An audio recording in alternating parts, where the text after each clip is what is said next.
آخر کار جس کا ڈر تھا وہ ہو گیا۔ ایران اور اسرائیل دونوں آپس میں لڑے، اور یہ لڑانے والا صرف اور صرف امریکہ ہے، جس نے ایران اور اسرائیل کے درمیان لڑائی رکھ کر بیچ میں کود کر اس لڑائی میں اس کیا ہے آگ میں گھی ڈالنے کا کام کیا، اور یہ رمضان المبارک کے مبارک مہینے میں کیا ہے، اور یہ ایسا جنگ ہو گیا کہ پورے عرب کنٹری مڈل ایسٹ میں پورا جنگ کا ماحول بنا دیا۔ اس کی ذمہ دار امریکہ اور اسرائیل ہے۔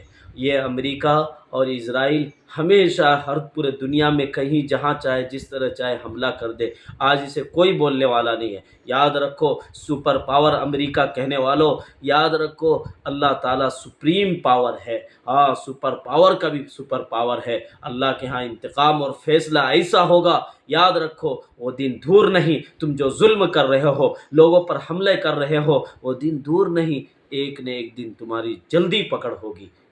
بس دعا کیجئے اللہ رب العزت ان کو ہدایت دے، اگر ہدایت نہیں ہے ان کے حق میں تو ان کو نیست نابود فرما دے۔